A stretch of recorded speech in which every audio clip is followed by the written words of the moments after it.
Bonjour, qu'est-ce qui se passe? Vous nous avez ramené un docteur, vous ne vous sentez pas très bien? Oui, effectivement. Comment quelqu'un même sa maladie peut la surprendre? Oui, effectivement. Vous n'êtes pas très sûr. Voilà. Bonjour à vous, docteur Philo, ça tombe bien. Docteur Philo, oui, docteur toutologue. Moi, je suis au-dessus des généralistes. Au fait, moi, je soigne tout. Et puis, ben voilà. Et même les étudiants de l'université internationale privée d'Abidjan me connaissent. Et ils ont un...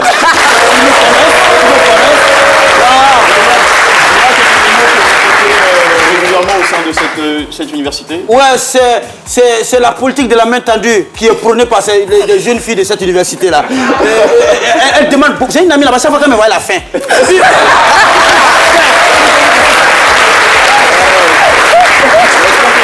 à soigner cette maladie, si c'en est une. Allez, merci. Voilà, tout ça pour taquiner nos amis de l'UIPA. On est très heureux de les avoir. Carole, bonjour. Bonjour Jean-Michel. Et voilà, toutes les filles, franchement, vous mettez un point d'honneur à vous mettre voilà, en couleur. Et ça nous ravit. Allez, tout de suite avec vous, nous allons évoquer le thème de cette émission, Banka Touré. Après 30 ans d'épilepsie, je me suis parfaitement réinséré. Nous allons, grâce à Espérance Kouakou et Nafi Touré, en savoir un peu plus sur notre guest de ce jour. Naître avec une maladie, vivre avec pendant 4 décennies et arriver à trouver son créneau dans la vie. L'histoire de Touré Banka, 40 ans, est saisissante. Malade d'une épilepsie atypique depuis sa naissance, la petite Banka fait des crises régulières durant tout son parcours scolaire. La situation est difficile pour la famille. Mais les parents s'accrochent. Et plus tard, à l'adolescence, elle est emmenée au Canada où elle poursuit ses études. Les crises la rattrapent. Puis commence pour elle le traitement adapté au type d'épilepsie dont elle souffre. Des spécialistes continueront de la suivre à son retour à Abidjan. Aujourd'hui, Banka a 40 ans, elle est chargée de projet dans une entreprise. Et cela fait déjà 10 ans qu'elle a évacué ses crises grâce au traitement administré par ses médecins. Guérir de l'épilepsie, c'est possible. C'est ce témoignage qu'elle vient partager sur le plateau de ces midis avec Jean-Michel Onin.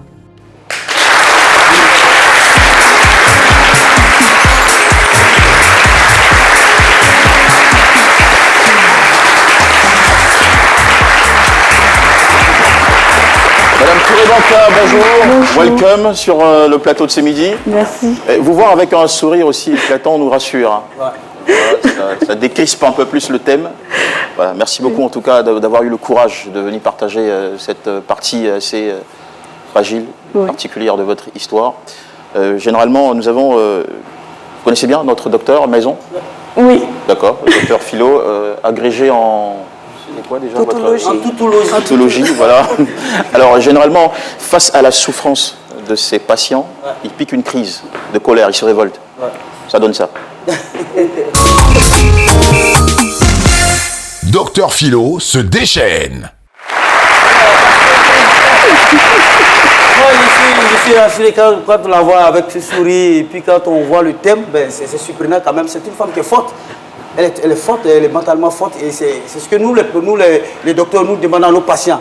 Il faut que vous-même, votre guérison dépend de vous-même. Quand vous êtes déjà fort mentalement, quand vous venez vers nous, les choses sont faciles à notre niveau. Et déjà, au niveau de l'épilepsie, au fait, les gens ne comprennent pas trop cette maladie. En tant que spécialiste, je vais vous dire que c'est une maladie... à l'époque, on appelait l'épilepsie la maladie de la honte. C'est une maladie, c'est quand la maladie... Quand tu vas fou comme ça, puis tu tombes, boum, à l'époque. Et les gens vous rejetaient. Alors, ce que je vais vous dire, c'est que vous êtes déjà rejeté par la société, mais il va falloir que vous-même vous acceptiez cette maladie d'abord. Parce qu'on ne reste pas dans le Magnan pour enlever le Magnan, mais vous êtes arrivé à enlever le Magnan pendant que vous étiez dans le Magnan. Parce que en faisant la crise, et puis vous réinsérez, c'est pas facile. C'est pas facile. C'est pourquoi je vais demander à tout et chacun de ne pas marginaliser tous ceux qui sont épileptiques. Il faut les marginaliser. Parce que c'est quelqu'un déjà qui tombe. Quelqu'un qui est là et puis... Même quand il tombe, c'est pas aussi grave que ça. Peut-être quand il tombe, il faut prendre soin de lui. Puis c'est pas contagieux. Nous le savons, c'est pas contagieux. On dit non, généralement, dans nos sociétés, on dit non, quand quelqu'un tombe, quand il bave, quand la salle te touche, tu piques l'épilepsie. Non. C'est une maladie neurologique. C'est une maladie neurologique, c'est au niveau de la tête. La troisième maladie neurologique du monde, juste après les migraines et la démence surtout. Voilà, c'est pas aussi grave qu'on le croit en fait. Quelqu'un même qui boit l'alcool avec chaque week-end ils sont couchés dans le caniveau, ils bavent. On le prend, on le soulève, on la voit à la maison. C'est pas lui. Ah, déjà même au quartier, même là, il meurt. On dit les morts, on prend, on vient l'enterrer. À l'entrée du cimetière, comme il y a marqué là, comme il va marquer, il se relève. On le prend, on le ramène à la tête. Ça veut juste vous dire que c'est pas une maladie, il faut toujours soutenir ces malades-là. Ils en ont besoin parce que déjà, le moteur psychique intellectuel est déjà atteint. Ils ont besoin de votre soutien. Et puis quand c'est comme ça, vous vous réinsérez facilement. D'accord. Voilà, c'est le plus important. Merci beaucoup. J'espère qu'on pourra bien insérer toutes ces informations que vous nous avez données avec beaucoup d'humour.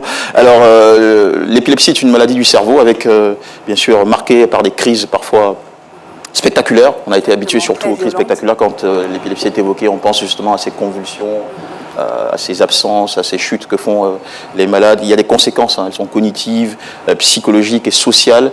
Vous avez pris ce thème avec beaucoup de sérieux. Vous avez porté la question justement à la rue ivoirienne. De quelle manière, Carole? La question c'était quelle attitude doit-on adopter? Quelle attitude doit-on adopter face à une personne en pleine crise d'épilepsie? Pourquoi je vous sens déjà très touchée par le sujet? Je suis très touchée parce que je connais moi-même quelqu'un qui a atteint une personne qui est atteinte de cette maladie et c'est très difficile au quotidien. Ouais, courage à vous aussi. Voilà, merci. Carole Kwasi, Publiscope.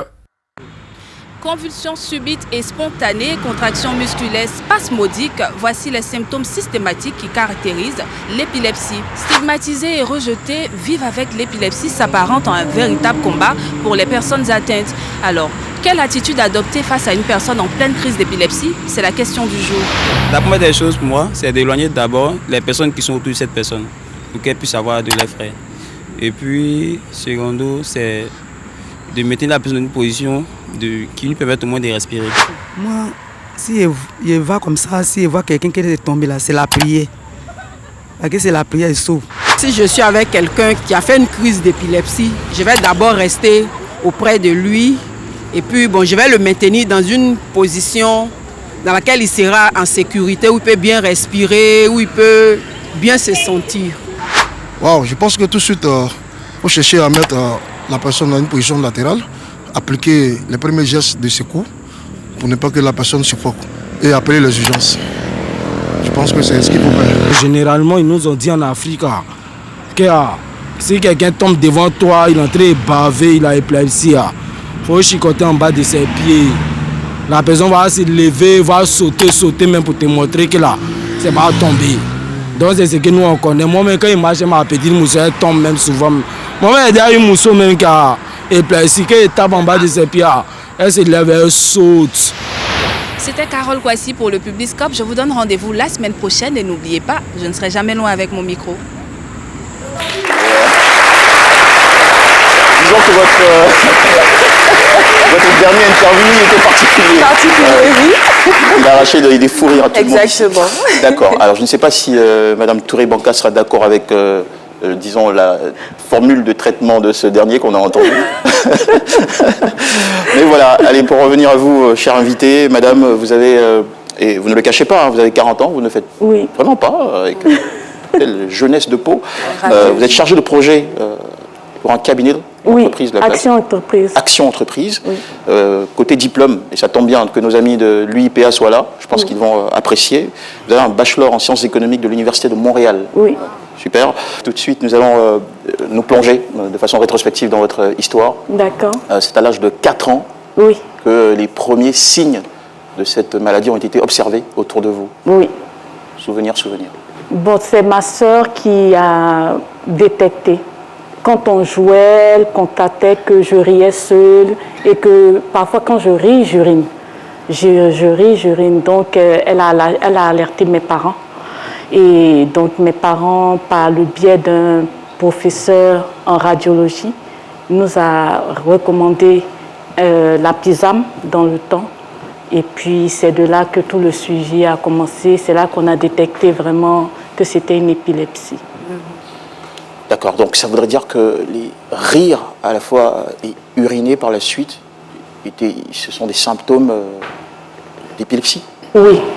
Dans mon cas, ce sont les crises. C'était ça, ma manière de manifester les crises. Moi, je ne convulsais pas, je ne tombais pas, mais c'était des crises de rire et d'urine. Généralement, pour un enfant, on s'est dit qu'un enfant, c'est normal, hein, de faire les urines.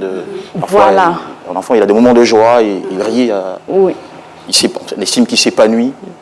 Je pense que c'est justement pour ça que mes parents n'ont pas forcément détecté tôt.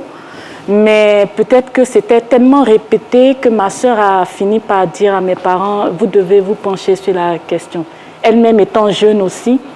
Elle trouvait ça normal, c'était des rires sans raison. Voilà, que c'était des rires sans raison. Donc... Et chaque fois, vous urinez à la suite? Pas toutefois, mais très souvent. Très souvent. Parce que j'ai l'impression que le rire aidait à ne pas uriner. Mais quand j'essayais de contenir le rire, l'urine venait. Donc, quand le sentiment vient, l'urine peut venir, mais je vais vouloir rire pour arrêter, mais c'est trop tard. Les deux viennent en même temps. D'accord. Et elle venait abondamment? Oui. D'accord. Sans que vous n'arriviez à les contrôler? Oui.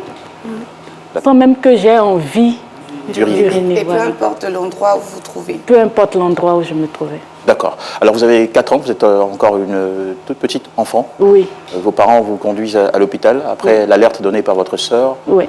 Quel diagnostic justement les médecins font-ils à cet effet? Donc là, c'était Dr Picmal, un Français, qui a fait plusieurs examens et tout ça.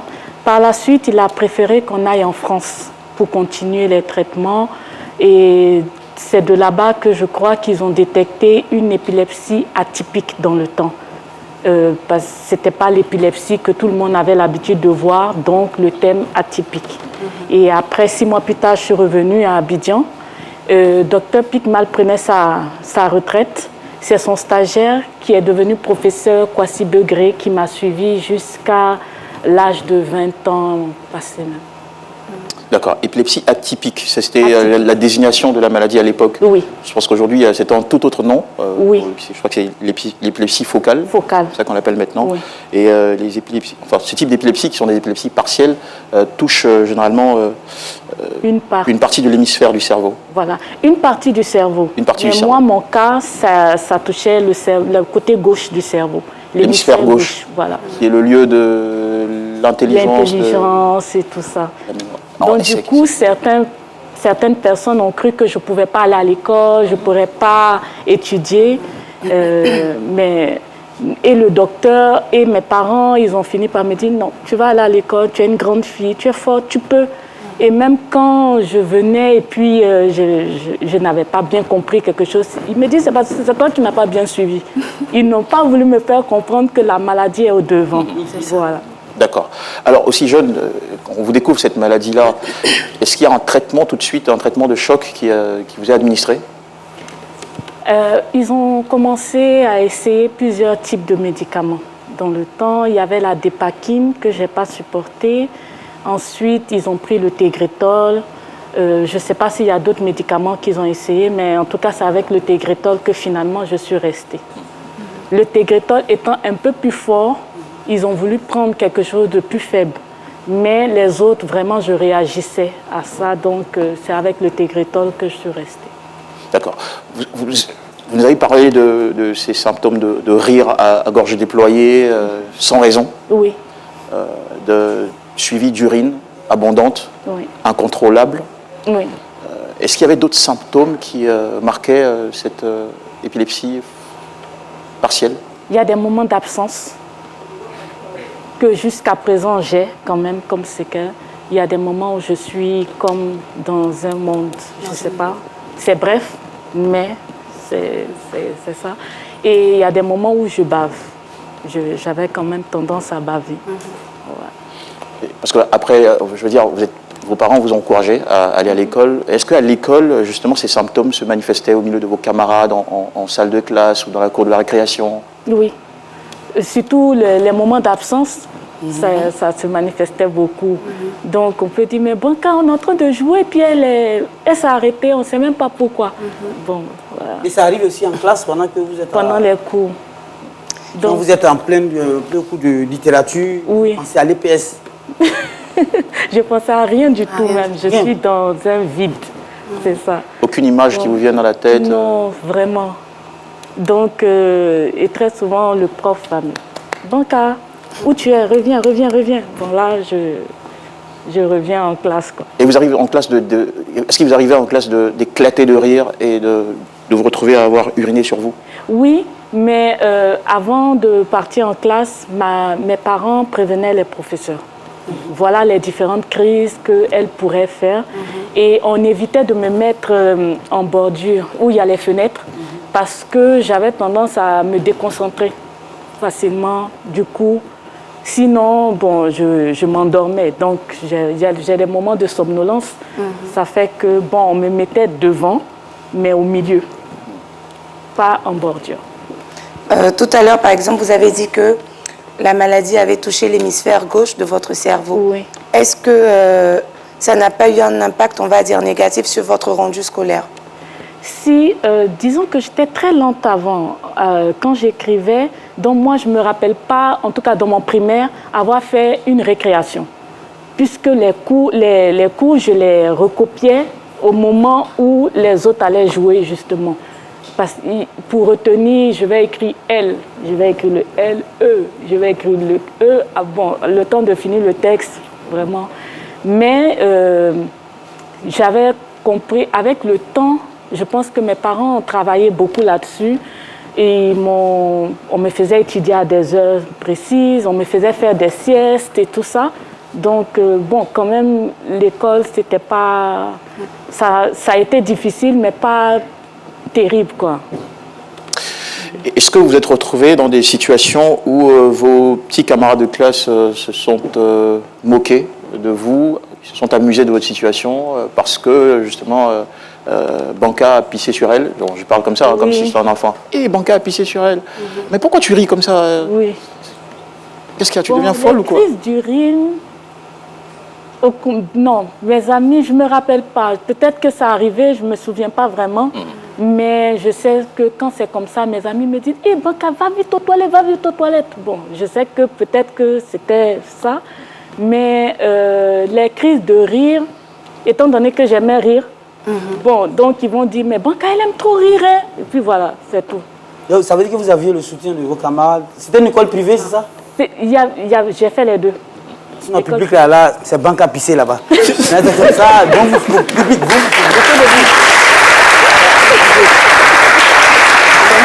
On estime souvent que les patients qui, atteints d'épilepsie rencontrent d'autres difficultés, telles que la rigidité des muscles, la rigidité musculaire, les troubles de sommeil. Est-ce que vous également, vous avez eu des épisodes de ce genre? Les troubles de sommeil, oui. La rigidité des pieds, tout ça, non pas vraiment. Mais vraiment, migraine, oui. Somnolence, vraiment. Voilà. Est-ce que vous n'avez pas eu des moments de solitude, des moments où vous vous êtes posé la question, mais pourquoi moi? Je n'arrive pas aujourd'hui à faire tout ce que mes amis font, par exemple. Pourquoi? Ça arrivait, mais à l'âge de 15 ans. À 15 ans, je me suis rendu compte que c'était surtout que les ordinateurs ont commencé à sortir et on disait non, Banca, toi, tu ne peux pas t'approcher des ordinateurs. Non, Banca, toi, tu ne peux pas. Donc, je dis, mais pourquoi moi? Pourquoi tu ne peux pas? Pourquoi? Donc, quel souci avez-vous avec les objets connectés? Alors que j'ai dit, mais pourtant, je prends mes médicaments. C'était quoi l'excuse pour ne pas que vous puissiez vous approcher d'un ordinateur, en fait? On me disait que ça allait me rendre plus malade. Vous l'avez vécu comme une frustration ou pas? Voilà. Je ne comprenais pas pourquoi mes frères pouvaient jouer à l'ordinateur. Et souvent, même pour me taquiner, mes frères disent, bon, dis-nous ce que tu veux, nous, on va jouer pour toi. Mais moi, je voulais tapoter aussi, comme eux, comprendre pourquoi je ne pouvais pas. Voilà. Et qui vous disait que tout ça vous rendrait malade? C'était ma mère. Votre mère? Voilà. Pourquoi? Parce que, à l'origine, c'est une malégie neurologique. Voilà. Donc, maman estimait qu'être exposé aux faisceaux lumineux des ordinateurs pourrait avoir un effet négatif sur vos nerfs. Exactement. D'accord. Mais quand on vous écoute, là, on n'est pas devant cette épilepsie avec des crises spectaculaires, des chutes, des convulsions et tout ça. J'ai l'impression devant une épilepsie plutôt silencieuse. Ouais. C'est ça. Moi, mon épilepsie est plutôt interne. D'où le thème atypique dans le temps. Voilà. C'est plutôt interne, elle se manifeste. Par exemple, une année, j'ai eu mon bac et je suis venue j'ai eu le bac au Sénégal. Donc, je suis revenue à Abidjan et mon docteur m'a demandé, est-ce que ça va? Oui, tu as eu le bac? Oui. Ah, mais donc tout va bien, d'accord. Donc, on va faire les tests habituels, EEG, ECG, scanner et tout. Et quand il prend, il voit que ça fait pic, pic, pic, pic, pic. Il ne comprenait pas. Il m'a appelé, Banca, oui, est-ce que tu as un petit copain? Non. Est-ce que tu t'es disputé avec quelqu'un? Non. Et j'étais avec ma cousine qui a dit, ah, elle vient de perdre sa mère il n'y a pas longtemps. Et c'est là qu'il a compris que donc, moi, mon épilepsie est interne. C'est mon corps qui réagit. Moi-même, l'expression ne réagit pas forcément. D'accord. Alors, quel était finalement donc le but de tous ces médicaments? Parce que, je ne sais pas si vous accepterez le terme, mais chose difficile, oui. Ça fait 35 ans que vous êtes sous médicaments. Oui. Quel type de médicaments vous sont administrés et c'est quoi le but de ces médicaments si jusque-là vous continuez de les prendre? C'est dire qu'on n'en guérit pas? Mon cas est spécial. Il ne guérit pas, mais il ne continue pas non plus. Il est intermédiaire. Mais l'épilepsie se guérit. C'est une maladie. À 95%, les gens guérissent de l'épilepsie. Ce n'est pas une maladie à vie. Mais pourquoi vous ne guérissez pas? 30 ans, vous prenez les médicaments? Peut-être que le fait que ça soit le côté du cerveau, on n'ose pas toucher vraiment à fond pour aggraver. Donc, on prend les médicaments pour calmer, en tout cas au moins. Jusqu'à présent, ça fait 10 ans, je ne pique plus mes crises d'urine, je ne pique plus mes crises de rire, vraiment. Je peux baver, j'ai la migraine et tout ça, mais les crises se sont stabilisées, les grosses crises se sont stabilisées. Est-ce que vous avez essayé quand même d'abandonner les médicaments pendant une période donnée pour voir un peu quel effet ça peut avoir sur vous? À 15 ans, je l'ai fait. Et puis, ça s'est aggravé, donc on a dû même augmenter les doses. Moi, j'aimerais revenir sur la période de l'adolescence. Oui. Ça m'intéresse. Parce que vous avez dit tout à l'heure, à 15 ans, vous avez perdu votre maman, malheureusement, et tout. Je l'ai perdu, non, je l'ai perdu à 20 ans. À 20 ans, voilà. D'accord. Donc, à l'adolescence, c'est à cet âge-là, en général, qu'on a envie d'avoir un petit copain, pouvoir raconter tout ce qu'on veut et tout. Est-ce que vous n'avez pas, voilà, est-ce que, oui, ça m'intéresse, moi. Donc, j'aimerais savoir, est-ce que... On parle avec une certaine... Est-ce que la maladie à ce moment-là vous a empêché d'avoir un copain ou non? Non, pas vraiment. Disons que moi, je n'avais pas peur de parler de la maladie à partir du moment où, quand je la fais, je ne vois pas la gravité. C'est vrai qu'au Sénégal, surtout, il y a beaucoup de personnes épileptiques et ceux qui convulsent. Et donc, souvent... Le Sénégal, c'est un pays que vous avez fait, c'est ça? Oui. J'ai fait 3 ans au Sénégal.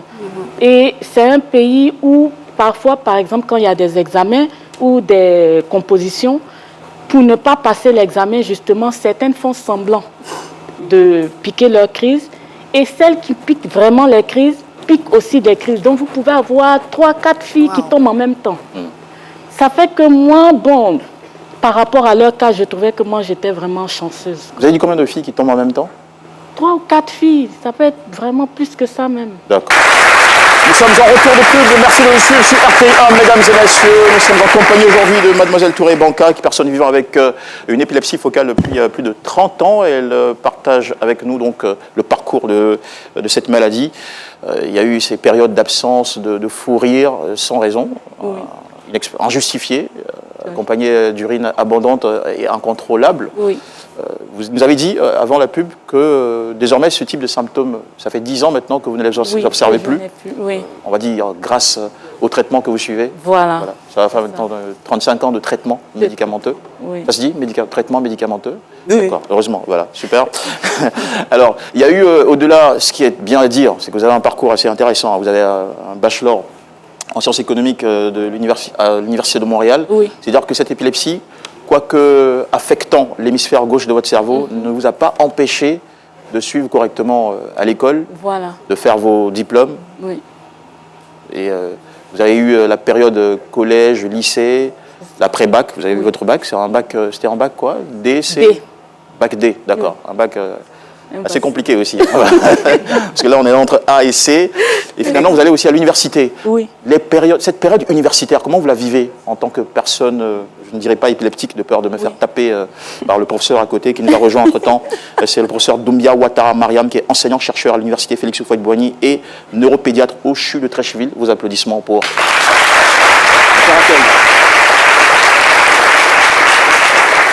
Alors, comment avez-vous passé cette période universitaire?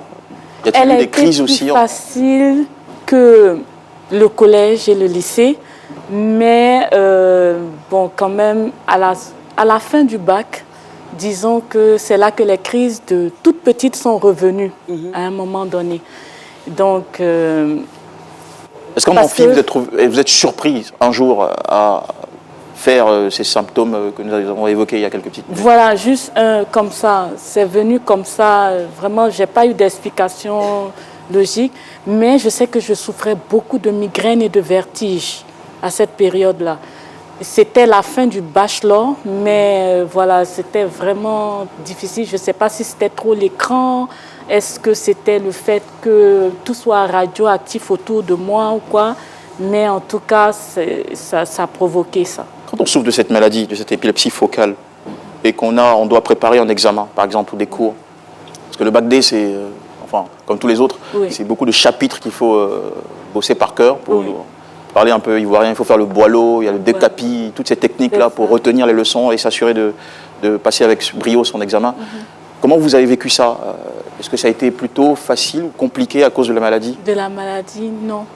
Ni le BPC, ni le bac ont été difficiles pour moi. D'accord. Est-ce que vous avez une technique particulière? La période vraiment qui a été un peu plus compliquée, c'est de la 6e à la 4e. De la 6e à la 4e, j'étais à Abidjan encore. Et là, je n'ai jamais fait une année scolaire complète. Il y a toujours un trimestre où j'étais complètement à l'hôpital. Pour quelle raison, je ne sais pas. Mais... Et justement, quand c'est comme ça, tu apprends à te surpasser. Parce que bon, quand j'étais en 6e, on remettait des prix, le meilleur en français, le meilleur en anglais, quoi. Et puis, tout le monde a eu des prix.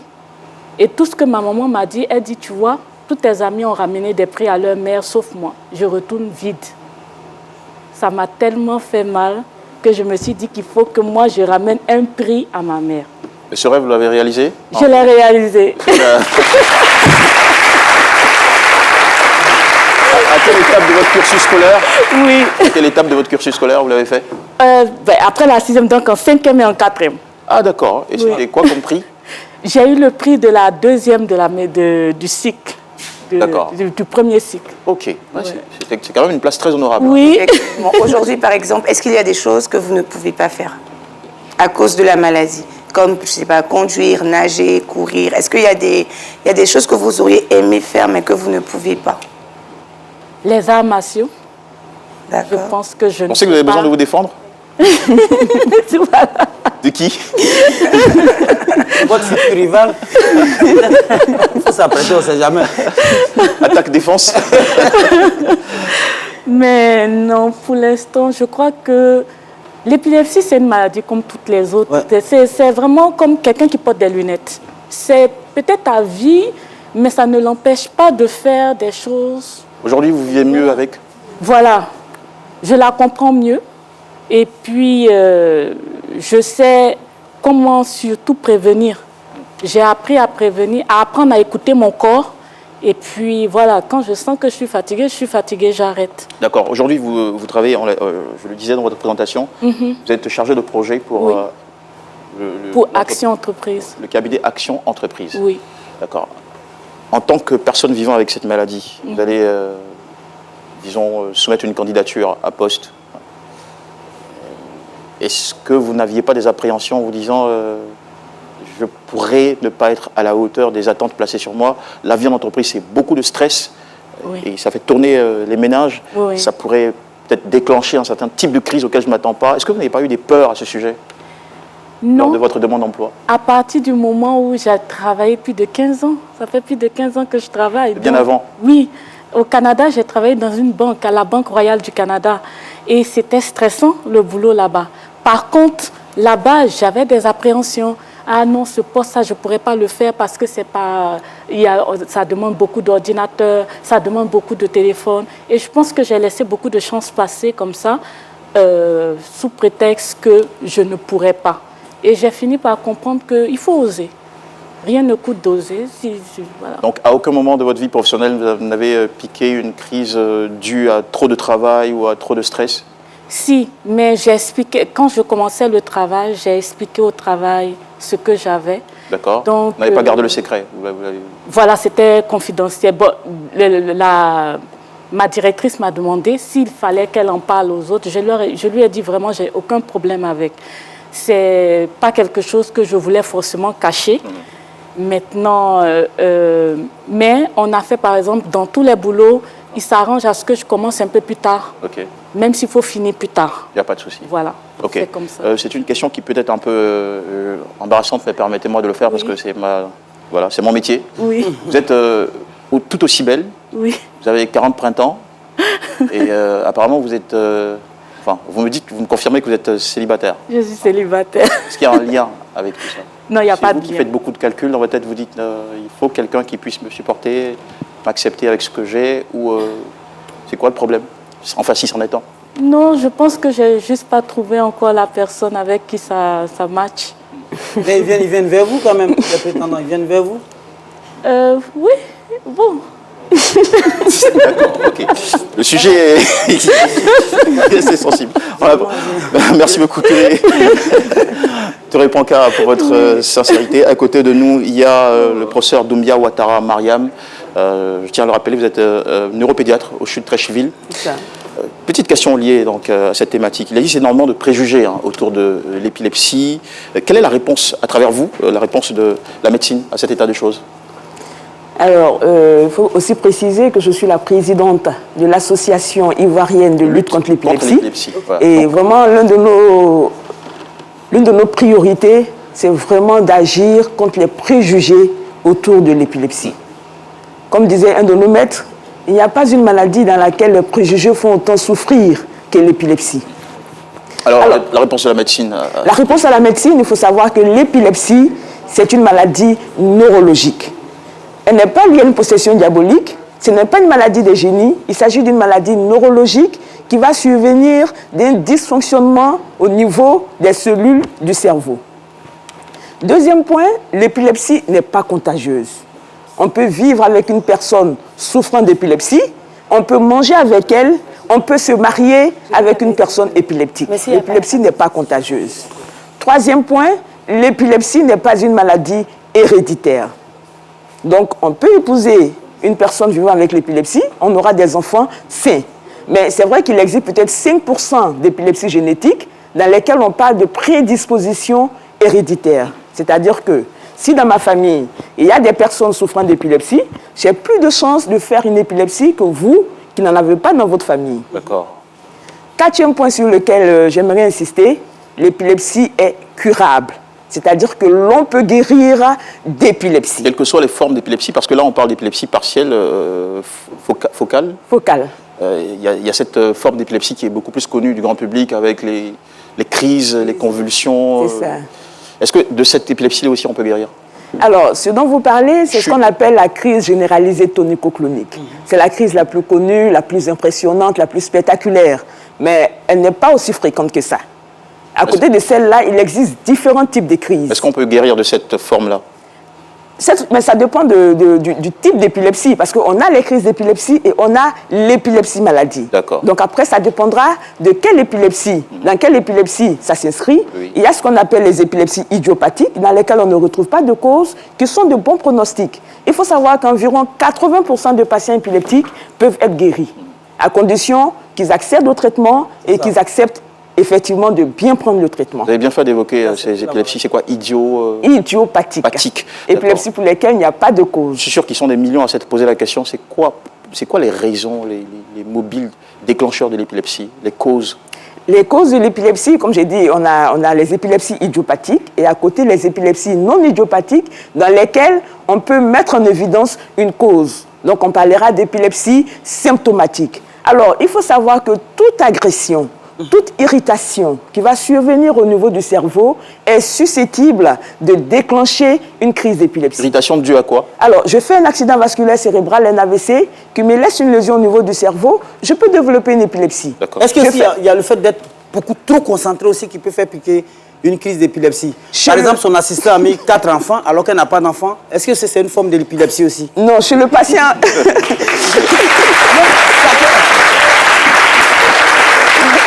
Alors, à votre demande, je vais peut-être prendre rendez-vous. Je vais peut-être prendre rendez-vous avec moi pour que j'analyse un peu le contexte. Et sinon, chez un patient qui fait une épilepsie, lorsqu'il est trop concentré, comme vous dites, c'est un facteur de stress. Donc, ça peut provoquer une crise d'épilepsie. D'accord. Le traitement anti-épileptique coûte-t-il cher? Alors, ça dépend. Il faut savoir qu'on a 3 classes d'antiépileptiques. On a les antiépileptiques de première génération qui sont accessibles, qui sont disponibles dans notre contexte de travail. Ici en Côte d'Ivoire, on peut les retrouver dans presque toutes les pharmacies et qui ont un prix assez abordable. Avec 10 000 francs, j'ai mon mois de traitement. Il y a les antiépileptiques de deuxième génération qui sont un peu plus chers et les antiépileptiques de troisième génération qui sont dits plus efficaces, avec moins d'effets secondaires et mieux tolérés par les patients, mais qui ont un coût. En fait, vous ne voulez pas nous dire qu'ils sont très chers. C'est une façon très diplomate. Très cher, ça dépend de la bourse de la personne. Qu'est-ce qu'on fait quand on se retrouve dans ce type de nous. cas? Je suis un patient avec une épilepsie qui nécessite un traitement avec des médicaments de troisième génération. Je n'ai pas assez de moyens. Est-ce qu'il existe des structures aujourd'hui pour aider ces types de patients à se faire Malheureusement, c'est aussi l'un des combats de l'Association ivoirienne de lutte contre l'épilepsie, pouvoir trouver des structures susceptibles d'aider nos patients vivant avec l'épilepsie. D'accord. Alors tout ça, ça nous amène à un événement important, la Journée internationale de lutte contre l'épilepsie, qui va se célébrer le mercredi 10 février 2021, c'est demain. Quel est l'intérêt de cette célébration pour nous aujourd'hui en Côte d'Ivoire? Alors, en Côte d'Ivoire, comme dans tout le monde entier, il faut savoir que la Journée internationale de l'épilepsie est sous l'égide de la Ligue internationale contre l'épilepsie. Et donc, cette journée a lieu chaque deuxième semaine du mois de février. Et le but de cette journée, c'est vraiment de faire de la sensibilisation autour de l'épilepsie afin de pouvoir briser tous les préjugés autour de cette maladie pour assurer une meilleure insertion sociale, scolaire et professionnelle de nos patients. D'accord, donc vous nous donnez rendez-vous demain au siège des laboratoires Biogarant à Marcory. À Marcory, zone 4, oui. Au programme, un webinaire avec le corps médical d'ici et de la sous-région sur la mise à jour de la prise en charge de l'épilepsie. Oui. Donc, en marge, tout ça, ça veut dire quoi? À marge de cette journée, nous organisons une réunion avec nos confrères, nos collègues médecins pour vraiment faire la mise au point sur la prise en charge de l'épilepsie. Parce qu'il faut savoir que la prise en charge de l'épilepsie, les médecins spécialistes, ce sont les neurologues. Ils ne sont pas nombreux. En Côte d'Ivoire, nous en avons moins de 30 pour une population que vous savez. Alors donc, pour déjà le premier traitement, il faut que les médecins généralistes puissent pouvoir démarrer le traitement avant de recourir au spécialiste, qui est le neurologue. Nous vous remercions, professeur Doumbia Ouattara Mariam, et nos remerciements aussi à notre cher invité. Merci beaucoup. On vous retrouve, ma chère Flora, juste après la parenthèse commerciale. Flora d'acier, c'est Flora.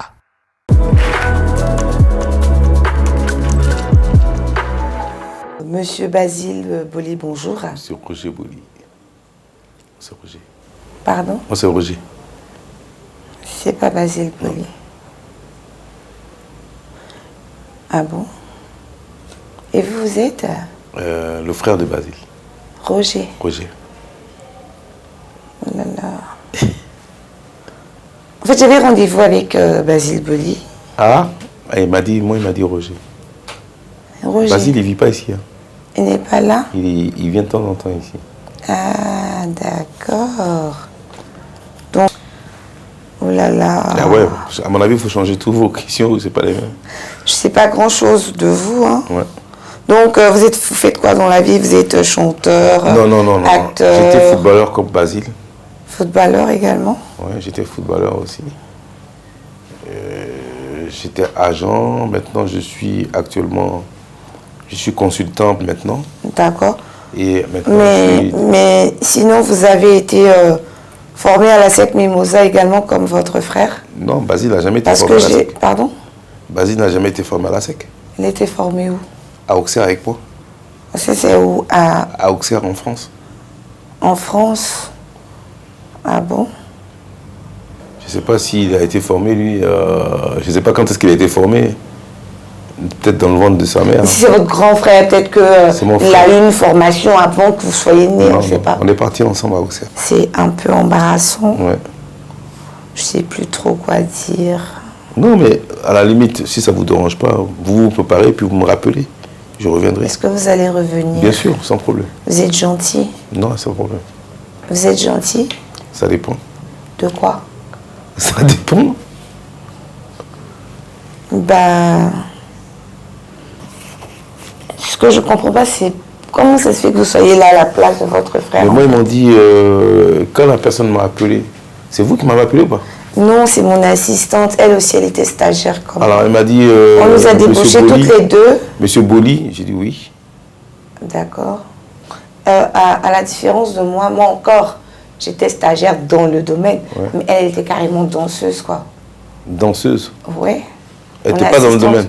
Non. Ah ouais, en plus, ça n'a aucun rapport avec... Et donc, je pense que c'est un peu pour ça qu'elle a fait la gaffe. Je pense. Elle s'y connaît vraiment pas. Ouais. Je suis allée un jour, je l'ai vue danser dans un coin. Franchement, elle danse très très bien. Parce qu'on dirait qu'elle n'est pas très très bonne. Non, non, mais si elle est danseuse, elle n'est pas... Moi, je ne suis pas danseur.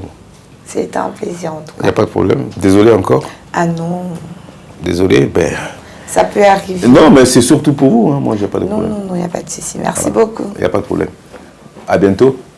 À bientôt. Ok. Vous avez complètement utilisé votre invité, Donc en fait, Roger Boli, c'est le frère de Basile Boli. Je l'ai contacté pendant toutes les vacances, il était en France. J'ai insisté. Quand il est venu, je lui ai dit, mais qu'est-ce que vous faites là? Il était vraiment dépassé, vu la manière dont j'avais insisté pour qu'il vienne, pour la voir. Il ne comprenait pas que je lui dise que je me suis trompée, en fait, d'inviter. Donc voilà, je lui passe un gros coucou, gros bisous à vous, monsieur Roger Boli. Vous êtes vraiment sympa. Allez, bravo aussi pour le bon travail. Merci. Allez, tout de suite, on va parler de Mister Africa. Africa, un événement assez important de mode et de classe aussi, non? De beauté. De beauté, d'accord, ok. En un mot. Alicia Comena, c'est mode. Merci beaucoup. Alors aujourd'hui, nous n'allons pas parler de mode spécialement, nous allons parler de concours de beauté. Plus précisément, un concours de beauté masculin, Mister Africa. J'ai avec moi l'initiateur de l'événement, monsieur Lucien Kwame, et la porte-parole, mademoiselle Anno Denise, qui vont nous donner plus d'informations sur l'événement. Et allez-y. Déjà, bonjour à tous. Bonjour. Mister Africa Côte d'Ivoire est un concours international. Bon, pas Côte d'Ivoire, Mister Africa plutôt continent est un concours international qui regroupe 25 pays d'Afrique et dont la finale justement se fait en Côte d'Ivoire pour l'étape ivoirienne.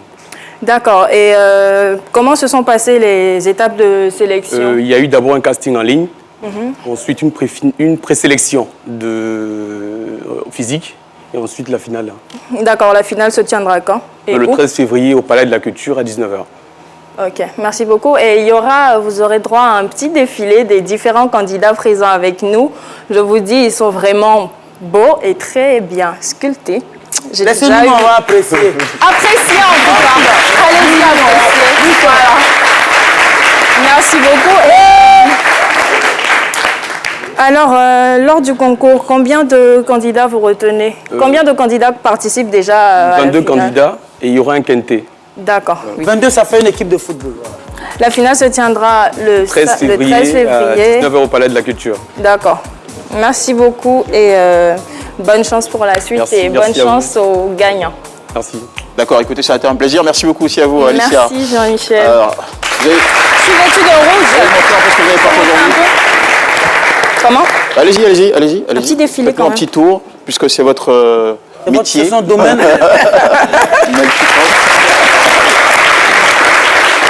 Alors, c'est quoi, il y a un nom particulier à cette robe? Comment? Le modèle le rouge. Non, ça c'est pour la couleur, mais le modèle. Le modèle, c'est juste un petit... Donc c'est ça quoi? C'est ça. C'est juste le waouh, c'est une recommandation le bim. pour la Saint-Valentin? Pour la Saint-Valentin, Ladies Mode. Le rouge, la couleur de l'amour, du glamour et du chic. D'accord. Bah écoutez, il n'y a pas de souci. Merci, ça a été un gros plaisir de vous présenter cette émission. Je tiens à remercier nos amis de l'UIPA, qui est l'université. international privé d'Abidjan, UIPA 6 à Mbadon, c'est bien ça, Mbadon. D'accord. Mbadon, c'est où, pour ceux qui ne savent pas? Vers l'ambassade de Chine. Riviera vers l'ambassade de Chine, d'accord. Et ça se passe bien là-bas? D'accord. Écoutez, on vous souhaite, nous, une excellente année avec de bons résultats scolaires. Revenez nous donner vos résultats, on les prendra avec beaucoup de plaisir. Et puis, est-ce qu'il y a des misters parmi vous? Est-ce qu'il y a des candidats, des gens qui peuvent participer à Mister Africa? Il y a qui? Il est où? Il y a de ceux qui étaient là. Mais non. Oser, hein. Ils ne sont pas trop grands taille, donc ils ne peuvent pas. Merci beaucoup Alicia, merci beaucoup à vous, chers invités et organisateurs de Mister Africa. Merci à vous Flora, notre cher docteur en tautologie. Ça a été un joli plaisir. On se retrouve à partir de demain. Caroline Da Silva jusqu'à vendredi. Et plein de bonheur sur RTI 1. Allez, salut. Ciao.